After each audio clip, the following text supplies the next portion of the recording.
ಭಟ್ಕಳ ತಾಲೂಕಿನ ಹೆಬ್ಬಳೆ ಮಂಡಲದ ಹಿಂದೂ ಸಮಾಜೋತ್ಸವ ಸಮಿತಿಯ ಆಶ್ರಯದಲ್ಲಿ ಆಯೋಜಿಸಿರುವಂತಹ ಭವ್ಯ ಹಿಂದೂ ಸಮಾಜೋತ್ಸವ ಸಮಾರಂಭದ ವೇದಿಕೆಯನ್ನ ಅಲಂಕರಿಸಿರುವಂತಹ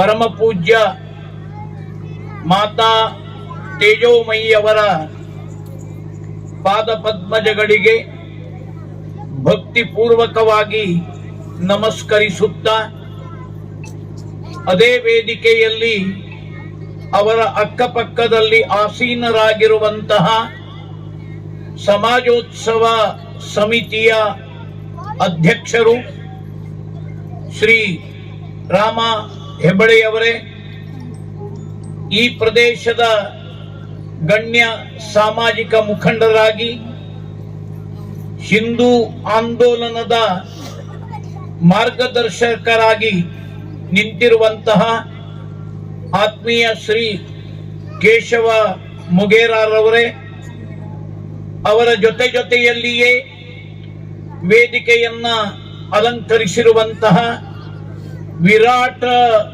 ಹಿಂದೂ ಮಹಾಪುರುಷನ ಅಂಗಗಳಾದ ವಿವಿಧ ಸಮಾಜಗಳ ಮುಖಂಡರುಗಳೇ, ಈ ಭವ್ಯ ಹಿಂದೂ ಸಮಾಜೋತ್ಸವದ ಭವ್ಯ ಮೆರವಣಿಗೆಯಲ್ಲಿ ಪಾಲ್ಗೊಂಡು ಈ ಸಭೆಯಲ್ಲಿ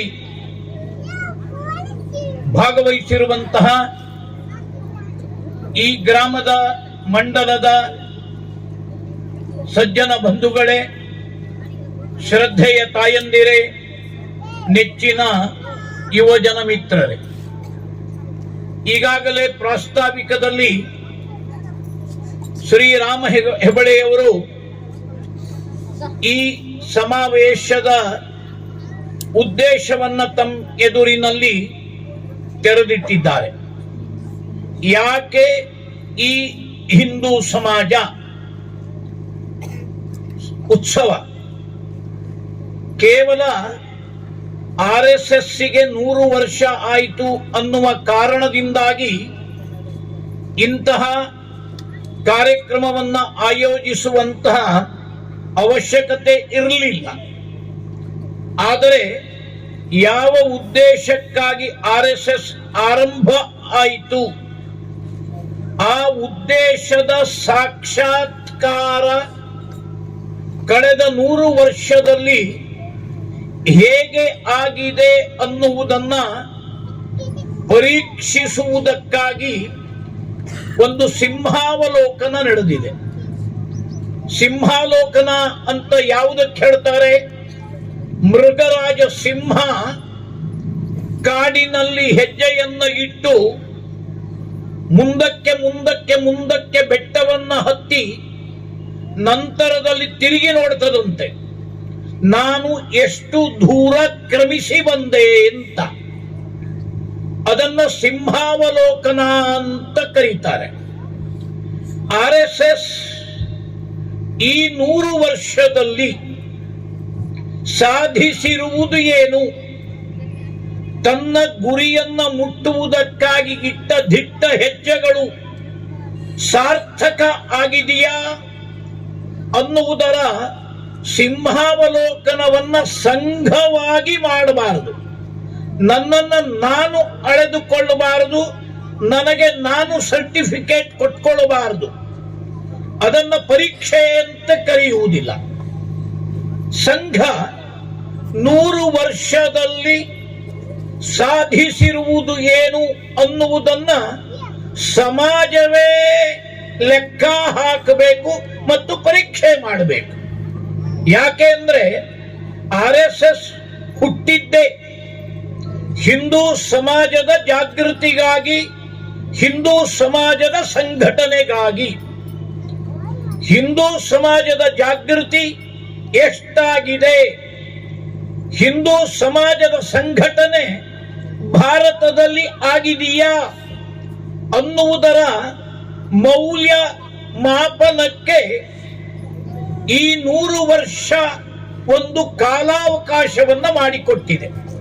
ಹಾಗಾಗಿ ಈ ಹಿಂದೂ ಸಮಾಜೋತ್ಸವವನ್ನ RSSನ ಹೆಸರಿನಲ್ಲಿ ಮಾಡಿಲ್ಲ, ಕಾರ್ಯಕ್ರಮಗಳನ್ನು ಮಾಡಿದೆ. 100 ವರ್ಷ ಸಂದರ್ಭದಲ್ಲಿ ವಿಜಯದಶಮಿ, ಅವತ್ತು ವಿಜಯದಶಮಿ ಉತ್ಸವವನ್ನ RSSನ ಹೆಸರಿನಲ್ಲಿಯೇ ಮಾಡಿದೆ. ಆ ನಂತರದಲ್ಲಿ RSSನ ಪಥಸಂಚಲನಗಳು, ರೂಟ್ ಮಾರ್ಚ್ಗಳು ದೇಶದ ಎಲ್ಲಾ ತಾಲೂಕು ಕೇಂದ್ರಗಳಲ್ಲಿಯೂ RSS ಹೆಸರಿನಲ್ಲಿಯೇ ನಡೆದಿದೆ. ಆ ನಂತರದ ಕಾರ್ಯಕ್ರಮಗಳನ್ನ ಅಳೆಯುವುದಕ್ಕೆ ಸಮಾಜಕ್ಕೆ ಅದು ತೆರೆದಿಟ್ಟಿದೆ. ಅದರ ಭಾಗವಾಗಿ 1 ತಿಂಗಳ ಹಿಂದೆ ಎಲ್ಲ ಹಿಂದೂಗಳ ಮನೆಯನ್ನ ಮುಟ್ಟುವಂತಹ ಹಿಂದೂ ಸಂಘಟನೆಯ ಮಹತ್ವವನ್ನ ಮನದಟ್ಟು ಮಾಡಿಕೊಡುವಂತಹ ಸಾಹಿತ್ಯಗಳನ್ನ ಇಟ್ಟುಕೊಂಡು ಸಮಾಜಕ್ಕೆ ಮನೆ ಮನೆಗಳಿಗೆ ನಾವು ಹೋಗಿದ್ದೇವೆ, ಗೃಹ ಸಂಪರ್ಕದ ಹೆಸರಿನಲ್ಲಿ. ಆ ನಂತರದಲ್ಲಿ ನಡೆದಿರುವ ಈ ಹಿಂದೂ ಸಮಾಜೋತ್ಸವ ಸಮಗ್ರ ಹಿಂದೂ ಸಮಾಜವನ್ನ ಒಗ್ಗೂಡಿಸಿ ಉದ್ದೇಶದ ಸಾಕ್ಷಾತ್ಕಾರ ಮಾಡುವುದು ಇದರ ಉದ್ದೇಶ ಆಗಿತ್ತು. ಹೇಗೆ ಭಗವಾನ್ ಶ್ರೀಕೃಷ್ಣ ಅರ್ಜುನನನ್ನ ಮೆಚ್ಚಿಸುವುದಕ್ಕೆ ಕಟ್ಟ ಕಡೆಯಲ್ಲಿ ತನ್ನ ವಿರಾಟ ರೂಪವನ್ನ ಅರ್ಜುನನಿಗೆ ಮಾಡಿ ತೋರಿಸ್ತಾನೆ, ಹಾಗೆ ಈ ಸಮಾಜಕ್ಕೆ ಹಿಂದೂ ಸಂಘಟನೆ, ಹಿಂದೂ ಜಾಗೃತಿಯ ಸಾಕ್ಷಾತ್ಕಾರವನ್ನ ದೇಶಕ್ಕೆ ಅಲ್ಲ ಜಗತ್ತಿಗೆ ತೋರಿಸಿಕೊಡುವುದಕ್ಕೆ ಈ ಹಿಂದೂ ಸಮಾಜೋತ್ಸವವನ್ನ ಸಮಾಜವೇ ಮಾಡಿದೆ. ಇವತ್ತು ಕೂಡ ಸಂಘವನ್ನ ನಿಂದಿಸುವವರು, ಸಂಘವನ್ನ ಟೀಕಿಸುವವರು, ಸಂಘವನ್ನ ಹೀಗಡೆಯುವವರು ಎಲ್ಲ ಕಡೆ ಸಿಗ್ತಾರೆ. ಆದರೆ ಅವರ ಮನಸ್ಸಿನಲ್ಲಿಯೂ ಒಂದು ಪ್ರಶ್ನೆ ಹೇಳ್ತಾ ಇದೆ, ಅರೆ ಇಷ್ಟು ವಿರೋಧ ಮಾಡ್ತೀವಿ, ಇಷ್ಟು ಖಂಡನೆ ಮಾಡ್ತೀವಿ, ಇಷ್ಟು ಟೀಕೆ ಮಾಡ್ತೀವಿ, ಇಷ್ಟೆಲ್ಲ ನಿರ್ಬಂಧಗಳನ್ನ ನಿಷೇಧಗಳನ್ನ ಹಾಕ್ತೀವಿ, ಅದರ ಚಟುವಟಿಕೆಗೆ ಎಲ್ಲೆಡೆಯೂ ಅಡ್ಡಿಯನ್ನ ಒಡ್ಡುತ್ತೀವಿ, ಆದರೂ RSS ಬೆಳೀತಾ ಇದೆ, ವಿಶ್ವವನ್ನೇ ಅದು ವ್ಯಾಪಿಸ್ತಾ ಇದೆ ಅನ್ನುವ ಪ್ರಶ್ನೆ ಕಾಡ್ತಾ ಇದೆ.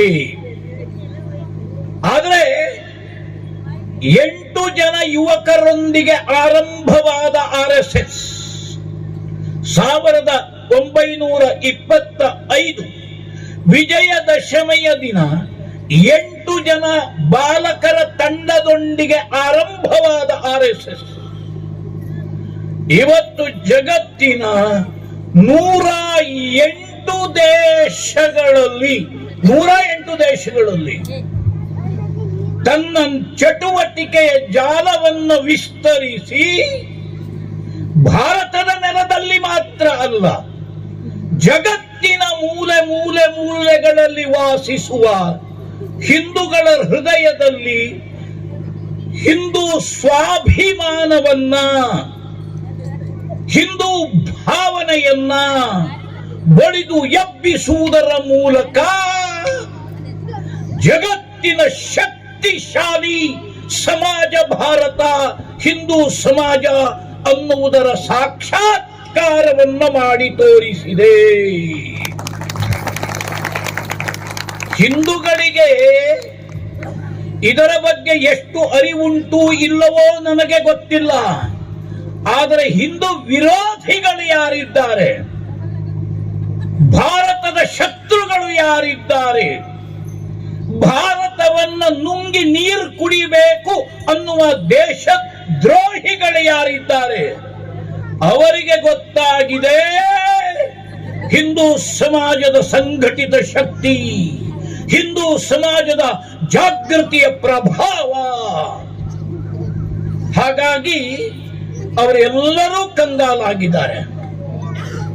RSS ಆರಂಭ ಆದದ್ದು ಬೇಸಿಕಲಿ ಹಿಂದೂ ಜಾಗೃತಿ, ಹಿಂದೂ ಸಂಘಟನೆ, ಹಿಂದೂ ಜಾಗೃತಿ, ಹಿಂದೂ ಸಂಘಟನೆ.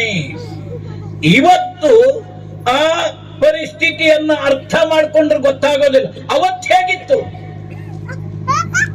RSS ಆರಂಭ ಆಗುವ ಮನಸ್ಥಿತಿ ಹೇಗಿತ್ತು?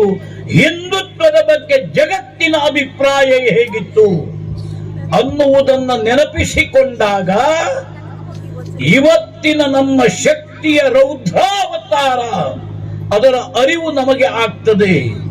ಹಿಂದೂ ಅನ್ನುವುದಕ್ಕೆ ಹೆದರಿಕೆ, ಹಿಂದೂ ಅನ್ನುವುದಕ್ಕೆ ನಾಚಿಕೆ. ನನ್ನನ್ನ ಕತ್ತೆ ಅಂತ ಬೇಕಾದರೂ ಕರೀರಿ, ಹಿಂದೂ ಅಂತ ಕರಿಬೇಡಿ. RSS ಸ್ಥಾಪಕರಾದಂತಹ ಡಾಕ್ಟರ್ ಹೆಡ್ಗೇವಾರ್ ನಾನು ಹಿಂದೂ ಸಂಘಟನೆ ಮಾಡ್ತೀನಿ ಅಂತ ಹೊರಟಾಗ ಜನ ಗೇಲಿ ಮಾಡಿದ್ರು, ತಮಾಷೆ ಮಾಡಿದ್ರು, ಲೇವಡಿ ಮಾಡಿದ್ರು. ಹಿಂದೂ ಸಂಘಟನೆ ಮಾಡ್ತಾನಂತೆ. ಹಿಂದೂಗಳನ್ನ ಸಂಘಟಿಸುವುದು ಒಂದೇ, ತಕ್ಕಡಿಯಲ್ಲಿ ಕಪ್ಪೆಗಳನ್ನ ಇಟ್ಟು ತೂಗುವುದು ಒಂದೇ. ಅದರ ಕಾಲನ್ನ ಇದು, ಇದರ ಕಾಲನ್ನ ಅದು ಎಳೆದು ಇಡೀ ಕಪ್ಪೆಗಳನ್ನೆಲ್ಲ ಕಚ್ಚುತ್ತಾ ಇದ್ದವು. ಹಿಂದೂಗಳನ್ನ ಸಂಘಟಿಸುವುದು ಅಂದ್ರೆ ಹಾಗೆಯೇ ಅನ್ನುವ ಅಭಿಪ್ರಾಯ ಅವತ್ತಿತ್ತು. ಡಾಕ್ಟರ್ ಹೆಡ್ಗೇವಾರ್ ಹೇಳಿದ್ರು, ಹಿಂದೂಗಳನ್ನ ಸಂಘಟಿಸುವ ಅವಶ್ಯಕತೆ ಏನಿದೆ ಅಂದ್ರೆ ಭಾರತ ಹಿಂದೂ ರಾಷ್ಟ್ರ. ಅವತ್ತು ಹೇಳಿದ್ದು ಕಾರ್ಗತ್ತಲ ಕತ್ತೆಯ ನಡುವೆ ಸಿಂಹ ಘರ್ಜನೆಯ ರೂಪದಲ್ಲಿ ಡಾಕ್ಟರ್ ಹೆಡ್ಗೇವಾರ್ ಘಂಟಾ ಘೋಷವಾಗಿ ಹೇಳಿದ್ರು, ಭಾರತ ಹಿಂದೂ ರಾಷ್ಟ್ರ, ಭಾರತ ಹಿಂದೂ ರಾಷ್ಟ್ರ, ಭಾರತ ಹಿಂದೂ ರಾಷ್ಟ್ರ. ಕನಸಿನ ಮಾತಲ್ಲ, ಅದು ವಾಸ್ತವ ಬಂಧುಗಳೇ, ವಾಸ್ತವ. ಇವತ್ತು ನಾವು ಹಿಂದೂ, ನಾವು ಹಿಂದೂ, ನಾವು ಹಿಂದೂ ಅಂತ ಹೇಳಿದರೆ ಶತ್ರುಗಳು ಏನ್ ಹೇಳ್ತಾ ಇದ್ದಾರೆ? ಇವ ಕೋಮುವಾದಿ, ಇವ ಸಂಕುಚಿತ, ಧರ್ಮದ ಹೆಸರಿನಲ್ಲಿ ದೇಶವನ್ನ ಒಡೆಯುವ ಪಾಪಿ, ದ್ರೋಹಿ ಅಂತ ವಿರೋಧಿಗಳು ಹೇಳ್ತಾ ಇದ್ದಾರೆ.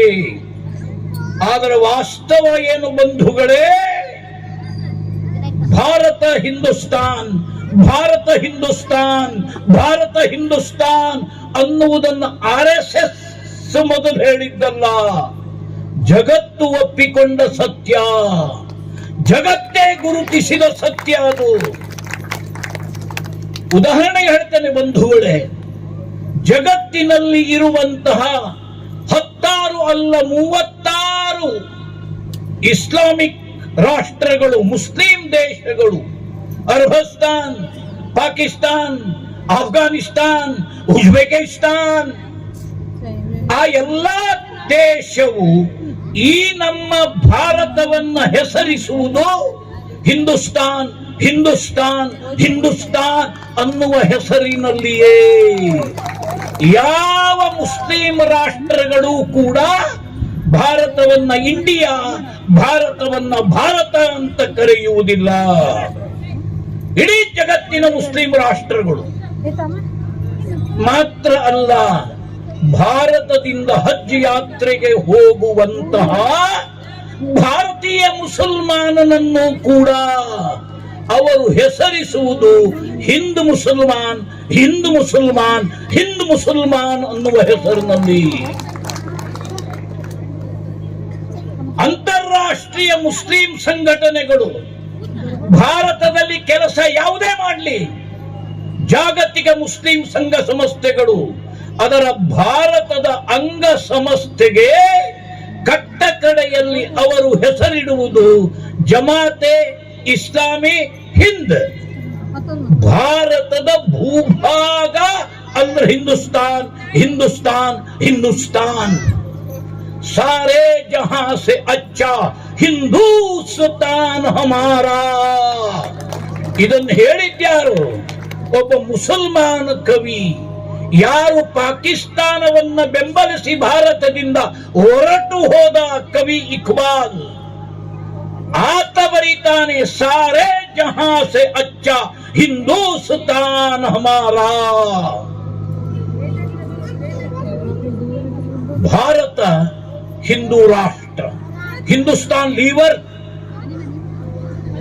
Hindustan Petroleum, Hindustan Aeronautical Limited HAL, ಇವೆಲ್ಲವೂ ಸ್ವಾತಂತ್ರ್ಯ ಪೂರ್ವದಲ್ಲಿಯೇ ಇದ್ದ ಹೆಸರುಗಳು. ನಾನು ಯಾಕೆ ವ್ಯಾಖ್ಯಾನಿಸ್ತಾ ಇದ್ದೇನೆ ಅಂತ ಹೇಳಿದರೆ ಬಂಧುಗಳೇ, ಭಾರತ ಹಿಂದೂ ರಾಷ್ಟ್ರ, ಭಾರತ ಹಿಂದೂ ರಾಷ್ಟ್ರ, ಭಾರತ ಹಿಂದೂ ರಾಷ್ಟ್ರ. ಈ ಭಾವನೆ ಹಿಂದೂಗಳಲ್ಲಿ ಜಾಗೃತ ಆಗಬೇಕು. ನಾವು ಯಾವುದರಲ್ಲಿಯೂ ಕಡಿಮೆ ಇಲ್ಲ. ಹಿಂದೂಗಳು ಯಾವುದರಲ್ಲಿಯೂ ಕಡಿಮೆ ಇಲ್ಲ. ಜಗತ್ತಿನ ಅತಿ ಶ್ರೀಮಂತ ಸಂಸ್ಕೃತಿಯ ವಾರಸುದಾರರು ನಾವು.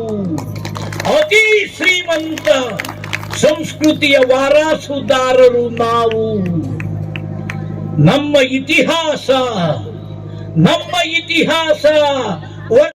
ಸೆಂಚುರಿಗಳಲ್ಲಿ ಅಳೆಯುವುದಲ್ಲ, ಯುಗ ಯುಗ ಯುಗ ಯುಗ ಯುಗಗಳಿಂದ ಅಳೆಯುವಂತಹ ಒಂದು ಪ್ರಾಚೀನ ಸಂಸ್ಕೃತಿಯ ವಾರಸುದಾರರು ನಾವು.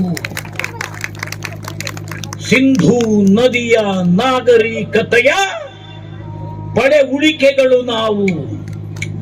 ಸಿಂಧೂ ಸಂಸ್ಕೃತಿಯ ನಾಗರಿಕತೆಯ ಪಳೆಯ ಉಳಿಕೆಗಳು ನಾವು. ಇತಿಹಾಸವನ್ನ ಓದುವಂತಹ ಪುಟ್ಟ ಮಕ್ಕಳಿಗೂ ಗೊತ್ತಿದೆ, ಜಗತ್ತಿನ ಪ್ರಾಚೀನ ನಾಗರಿಕತೆಗಳು, ಮೆಸೊಪಟೋಮಿಯಾ ನಾಗರಿಕತೆ, ಬೆಬಿಲೋನಿಯಾ ನಾಗರಿಕತೆ, ಗ್ರೀಕ್ ನದಿಯ ನಾಗರಿಕತೆ, ಇವತ್ತು ಯಾವುದೂ ಉಳಿದಿಲ್ಲ.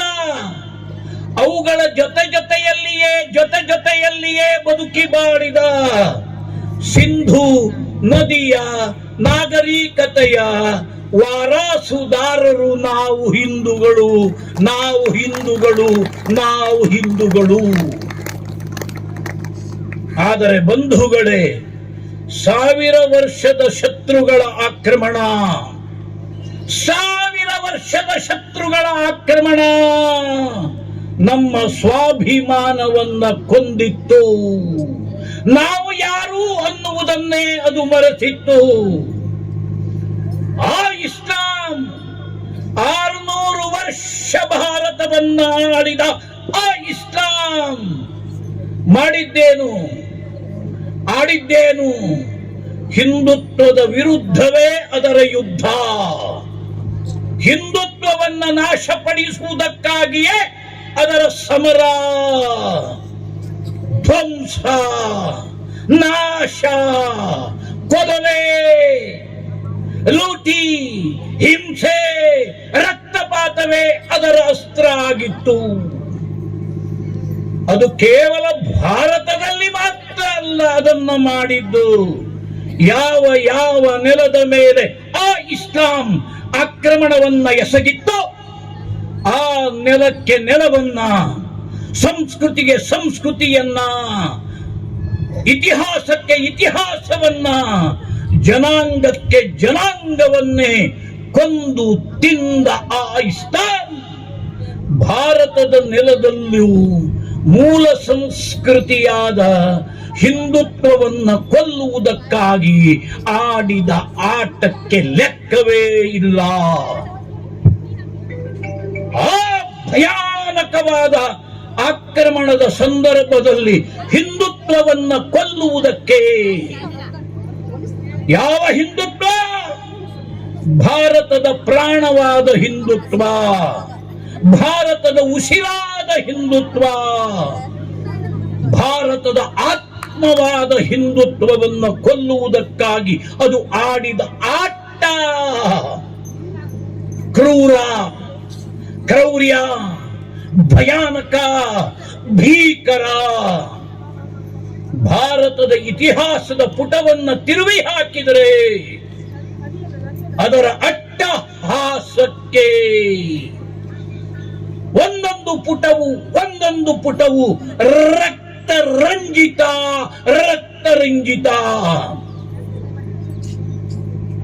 600 ವರ್ಷದ ಆ ಇಸ್ಲಾಮಿನ ಭಯಾನಕ ಆಕ್ರಮಣವನ್ನ ಎದುರಿಸಿ ಮೆಟ್ಟಿ ನಿಂತ ಪರಾಕ್ರಮಿ ಹಿಂದೂ ಸಮಾಜ, ನಮ್ಮ ಹಿಂದೂ ಸಮಾಜ, ನಮ್ಮ ಹಿಂದೂ ಸಮಾಜ, ನಮ್ಮ ಹಿಂದೂ ಸಮಾಜ.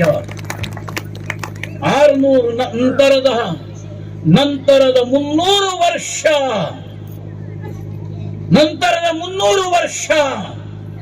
ಈ ಭಾರತದ ಕ್ರೈಸ್ತೀಕರಣಕ್ಕಾಗಿ ಬ್ರಿಟಿಷರ ವೇಷದ ಕ್ರೈಸ್ತ ಚರ್ಚುಗಳು ಆಡಿದ ಆಟ, ಮಾಡಿದ ನಾಟಕ, ನಡೆಸಿದ ದೌರ್ಜನ್ಯ,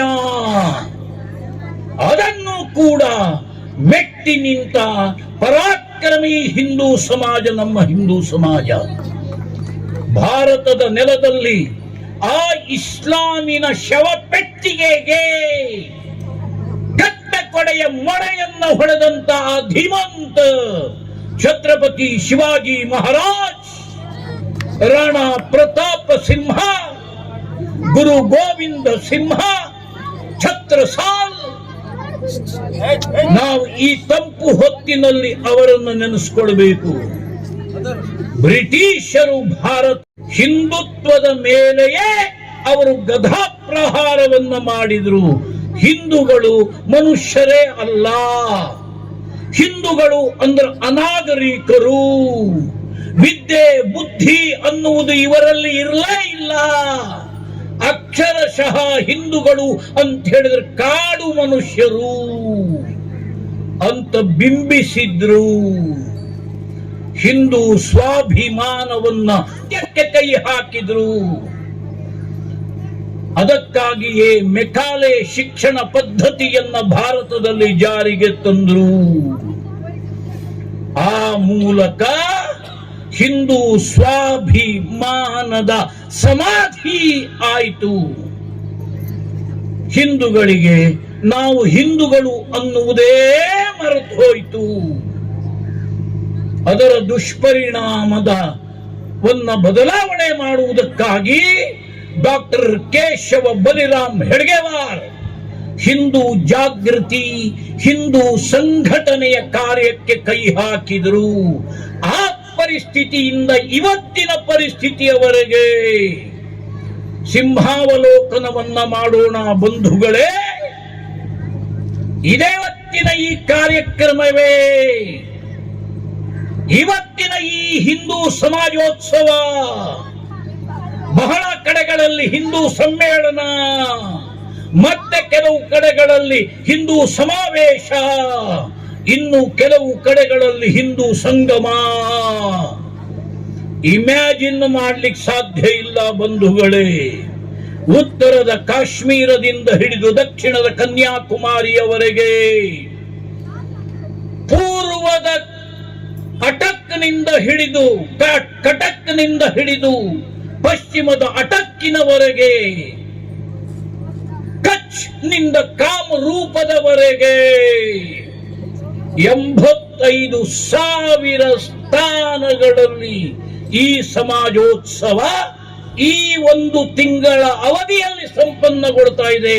80,000 ಸಮಾವೇಶಗಳು. ಕರ್ನಾಟಕ ಒಂದರಲ್ಲಿಯೇ 3,000 ಊರುಗಳಲ್ಲಿ, ಉತ್ತರ ಕನ್ನಡ ಜಿಲ್ಲೆ ಒಂದರಲ್ಲಿಯೇ ಸುಮಾರು 1,800 ಸ್ಥಾನಗಳಲ್ಲಿ, ಉತ್ತರ ಕನ್ನಡ 94 ಸ್ಥಾನಗಳಲ್ಲಿ ಅರ್ಧ. ಕಾರವಾರ ಜಿಲ್ಲೆ ಅಂತ ಕರಿತೀವಿ, ಕಾರವಾರದಿಂದ ಭಟ್ಕಳದವರೆಗೆ 100 ಸ್ಥಾನಗಳಲ್ಲಿ ಈ ಕಾರ್ಯಕ್ರಮ ಸಂಪನ್ನಗೊಂಡಿದೆ. ಇದರ ರಿಸಲ್ಟ್ ಏನು? ಸರ್ವವ್ಯಾಪಿ ಸರ್ವಸ್ಪರ್ಶಿ.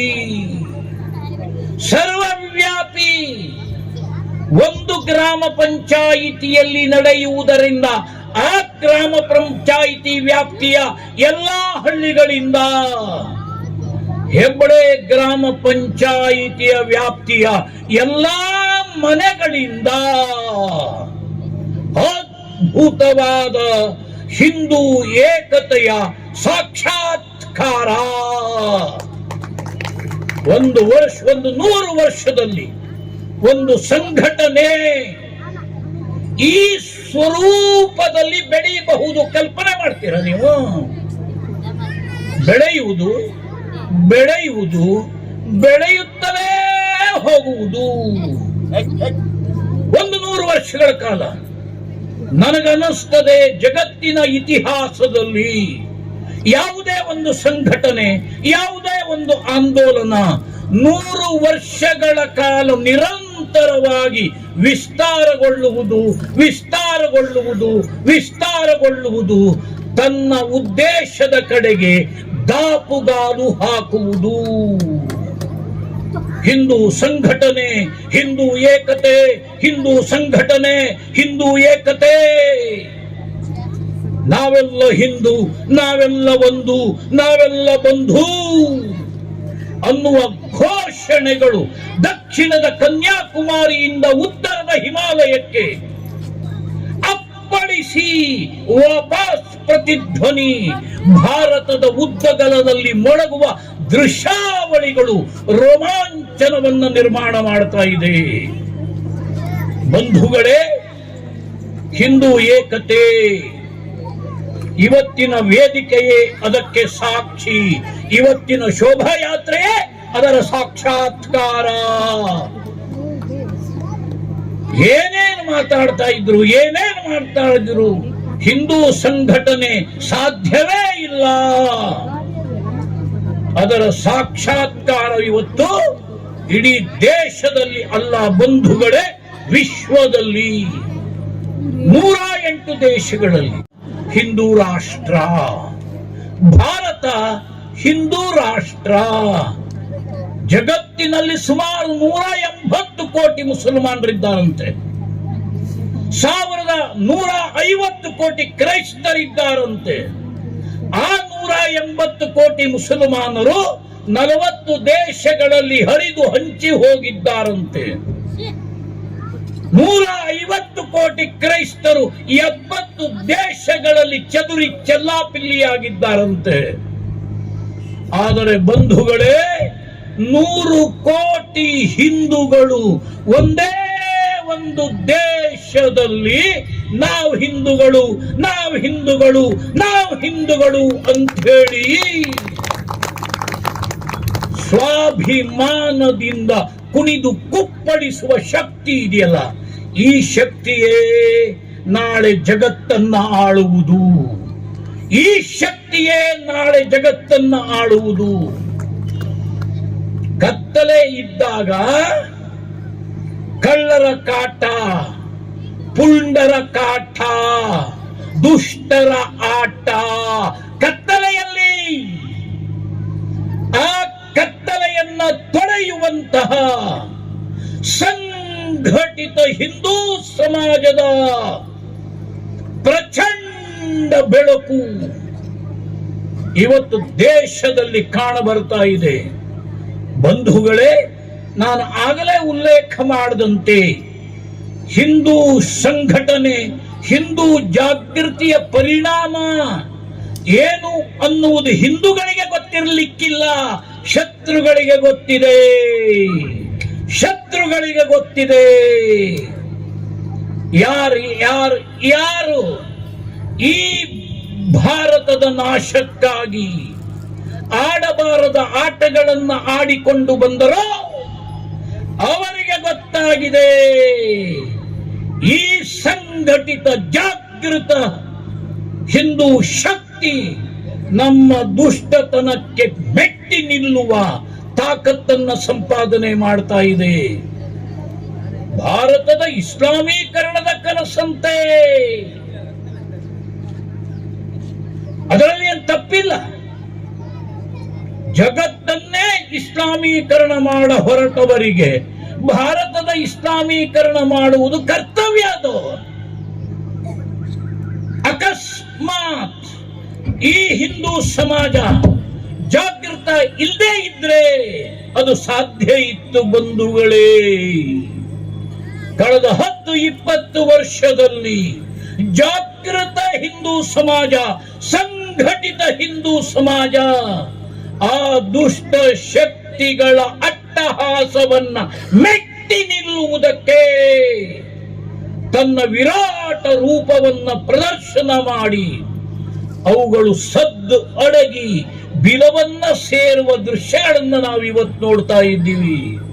ಭಾರತದ ಇಸ್ಲಾಮೀಕರಣದ ಕನಸನ್ನ ಹೊತ್ತ ಆ ರಕ್ಕಸರು ಪಾರ್ಲಿಮೆಂಟಿನ ಮೇಲೆ ದಾಳಿ ಮಾಡಿದ್ದು ಸತ್ಯ. ಕಾಶ್ಮೀರದಲ್ಲಿ ರಕ್ತದ ಹೊಳೆಯನ್ನ ಹರಿಸಿದ್ದು ಸತ್ಯ. ದೇಶದ ಉದ್ದಗಲದಲ್ಲಿ ಬಾಂಬುಗಳನ್ನ ಸ್ಫೋಟಿಸಿ ರಕ್ತದ ಹೊಳೆಯನ್ನ, ಹೆಣಗಳ ರಾಶಿಯನ್ನ ನಿರ್ಮಾಣ ಮಾಡಿದ್ದು ಸತ್ಯ. ಅವೆಲ್ಲವೂ 10 ವರ್ಷದ ಹಿಂದಿನ ಮಾತು.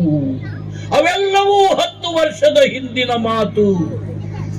ಸತ್ತಿ ಹೋದ ಮತಾಂಧ ಶಕ್ತಿಗಳು ಗೋಧ್ರಾ ಅನ್ನುವ ರೈಲ್ವೆ ಸ್ಟೇಷನ್ ನಲ್ಲಿ ಸಂಘಟಿತ ಹಿಂದೂ ಸಮಾಜದ ಪ್ರತಿನಿಧಿಗಳನ್ನ ರೈಲ್ವೆಯ ಡಬ್ಬಿಯ ಒಳಗೆ ಕೂಡಿ ಹಾಕಿ ಜೀವಂತ ಮಾಡಿದ ಆ ರಾಕ್ಷಸಿ ಕೃತ್ಯಕ್ಕೆ ರೊಚ್ಚಿಗೆದ್ದ ಹಿಂದೂ ಸಮಾಜ ಗುಜರಾತ್ನಲ್ಲಿ ಕೊಟ್ಟ ಉತ್ತರ ಇದೆಯಲ್ಲ. ಭಾರತದ ಇಸ್ಲಾಮೀಕರಣವನ್ನ ಕನಸನ್ನ ಹೊತ್ತ ರಕ್ಕಸರ ನಿದ್ದೆಯನ್ನ ಕೆಡಿಸಿದೆ, ಅವರನ್ನ ತತ್ತರಿಸುವಂತೆ ಮಾಡಿದೆ. ಬಂಧುಗಳೇ, ಹಿಂದೂ ಸಂಘಟನೆ ಭಾರತವನ್ನು ರಕ್ಷಿಸುವುದಕ್ಕಾಗಿ ಯಾವುದೇ ಮತಧರ್ಮದ ವಿರುದ್ಧ, ಮತ ಪಂಥಗಳ ವಿರುದ್ಧ ಸಮರವನ್ನ ಸಾರುವುದಕ್ಕಾಗಿ ಅಲ್ಲ, ಭಾರತವನ್ನ ಭಾರತವಾಗಿಯೇ ರಕ್ಷಿಸುವುದಕ್ಕಾಗಿ. ಜಗತ್ತಿನ ಯಾವ ಮೂಲೆಯಲ್ಲಿ ಬೇಕಾದರೂ ಹಿಂದೂಗಳು ತೊಂದರೆಗೆ ಒಳಗಾದಾಗ, ಅದು ಅಮೆರಿಕ ಆಗಲಿ, ಇಂಗ್ಲೆಂಡ್ ಆಗಲಿ, ಜರ್ಮನಿ ಆಗಲಿ, ಕೆನಡಾ ಆಗಲಿ, ಆಸ್ಟ್ರೇಲಿಯಾ ಆಗಲಿ, ಪಾಕಿಸ್ತಾನ ಆಗಲಿ, ಬಾಂಗ್ಲಾದೇಶ ಆಗಲಿ, ಅಲ್ಲಿ ನೊಂದ ಹಿಂದೂಗಳು ನೋಡುವುದು ಭಾರತವನ್ನ. ಆ ಹಿಂದೂಗಳ ಮಾತೃಭೂಮಿ ಭಾರತ. ಹಾಗಾಗಿ ಬಂಧುಗಳೇ, ಕೋಟಿ ಕೋಟಿ ಕೋಟಿ ಹಿಂದೂಗಳ ಒಂದೇ ಒಂದು ಮಾತೃಭೂಮಿಯಾಗಿರುವ ಈ ಭಾರತವನ್ನ ಹಿಂದೂಸ್ತಾನಾಗಿ, ಹಿಂದೂ ರಾಷ್ಟ್ರವಾಗಿ ಸಂರಕ್ಷಿಸುವ ಹೊಣೆಗಾರಿಕೆ ಈ ದೇಶದ ಪ್ರತಿಯೊಬ್ಬ ಹಿಂದುವಿನ ಹೆಗಲ ಮೇಲಿದೆ. ಪ್ರತಿಯೊಬ್ಬ ಹಿಂದುವಿನ ಹೆಗಲ ಮೇಲಿದೆ.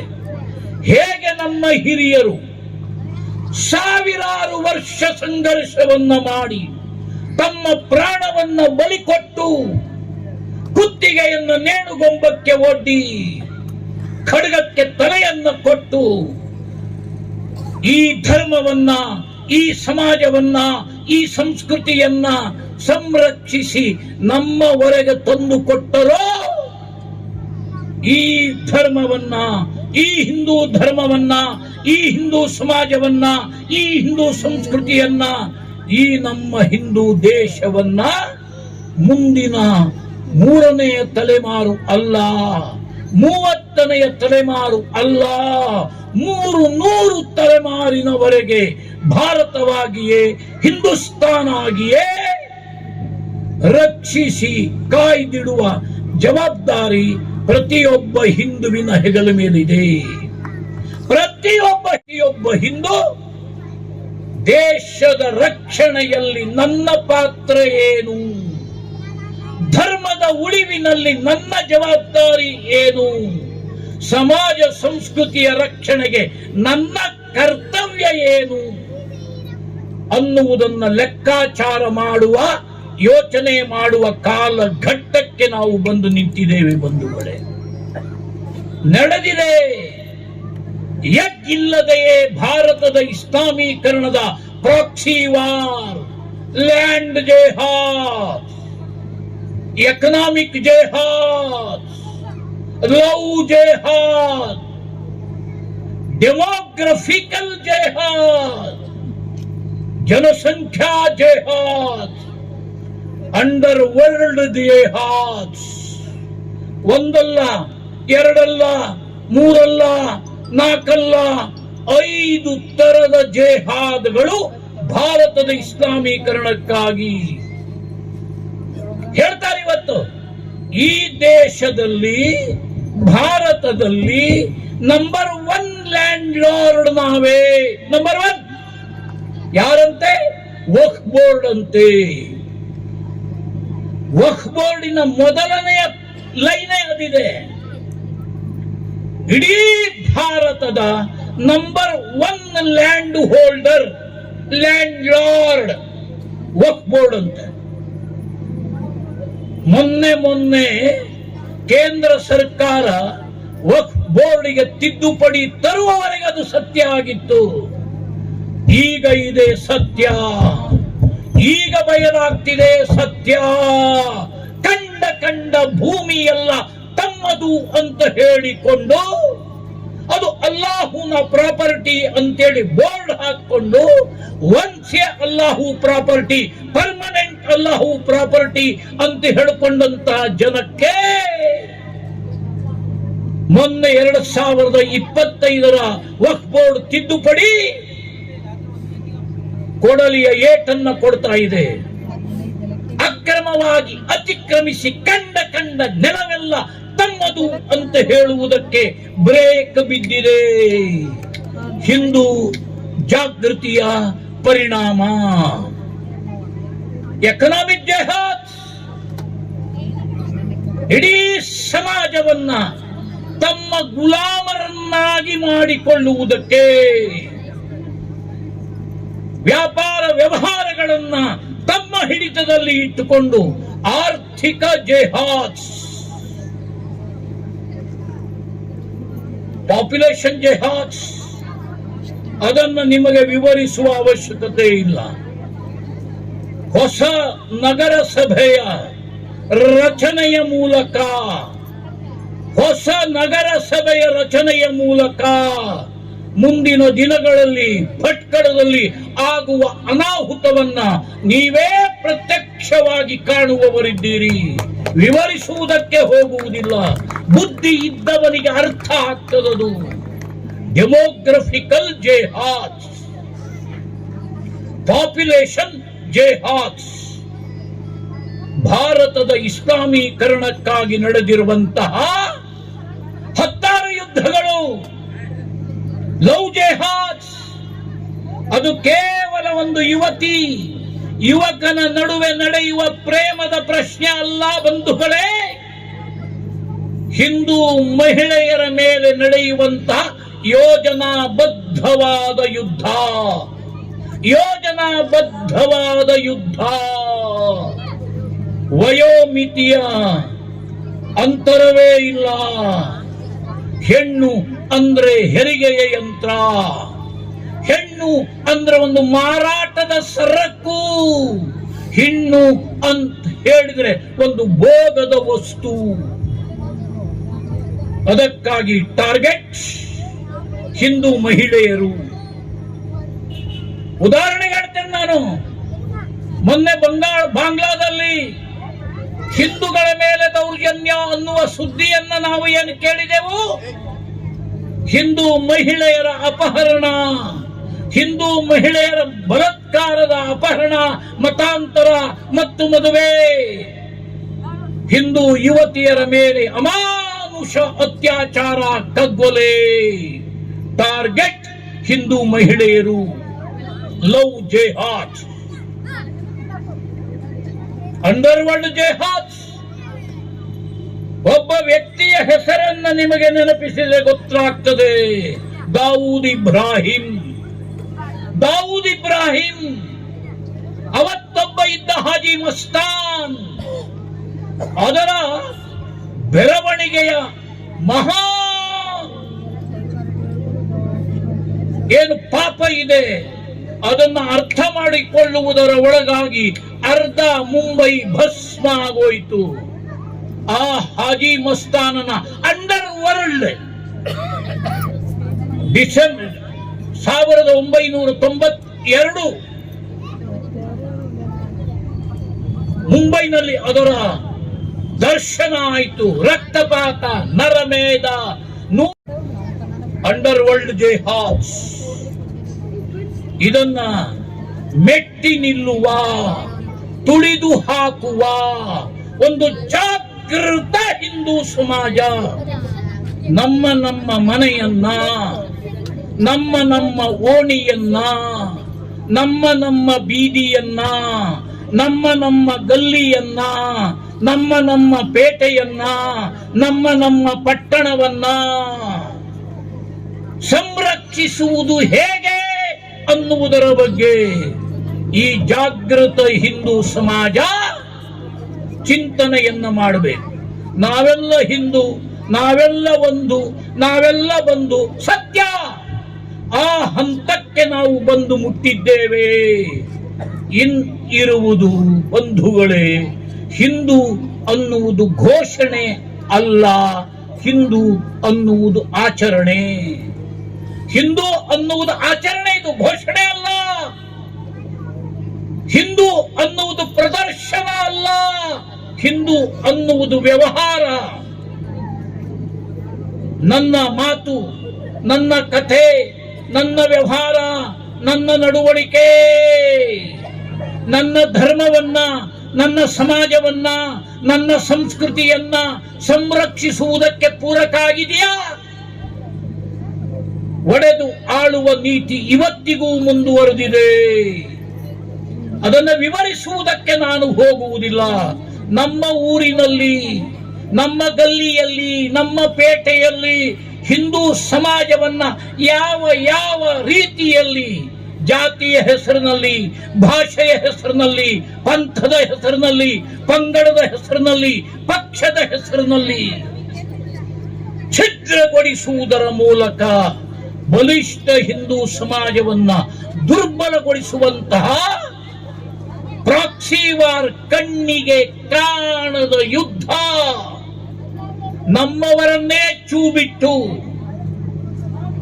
ನಮ್ಮ ನಮ್ಮ ನಡುವೆಯೇ ಕಂದಕವನ್ನ ತೋಡಿ ನಮ್ಮವರನ್ನೇ ಗೋ ಸಾಗಾಟಕ್ಕೆ ಬಳಸಿಕೊಂಡು ಮನೆ ಮುರಿಯುವ ಕೆಲಸ ಹೇಗೆ ನಡೀತಾ ಇದೆ ಅನ್ನುವುದನ್ನು ಅರ್ಥ ಮಾಡಿಕೊಂಡು ಈ 5 ಯುದ್ಧಗಳು ಯಾವುದಿದೆ ಇದಕ್ಕೊಂದು ಶಾಶ್ವತವಾದ ಬ್ರೇಕ್ ಹಾಕುವ ದಿಕ್ಕಿನಲ್ಲಿ ಜಾಗೃತ ಹಿಂದೂ ಸಮಾಜ ಹೆಜ್ಜೆಯನ್ನ ಇಟ್ಟಾಗ ಇವತ್ತಿನ ಈ ಹಿಂದೂ ಸಮಾಜೋತ್ಸವಕ್ಕೆ ಅರ್ಥ ಬಂದೀತು, ಸಾರ್ಥಕ ಆದೀತು ಅನ್ನುವ ವಿಚಾರವನ್ನು ತಮ್ಮೆದುರಿನಲ್ಲಿ ಇಟ್ಟು ಪೂಜ್ಯ ಮಾತಾಜಿಯವರು ಮಾತನಾಡುವವರಿದ್ದಾರೆ. ಒಂದೇ ಮಾತರಮಿನೊಂದಿಗೆ ಕಾರ್ಯಕ್ರಮ ಮುಕ್ತಾಯ ಆಗುವುದಿದೆ. ಕಾರ್ಯಕ್ರಮವನ್ನು ಪೂರ್ತಿ ಮುಗಿಸಿಯೇ ತೆರಳಬೇಕು ಅಂತ ಪ್ರಾರ್ಥಿಸ್ಕೊಳ್ತೇನೆ.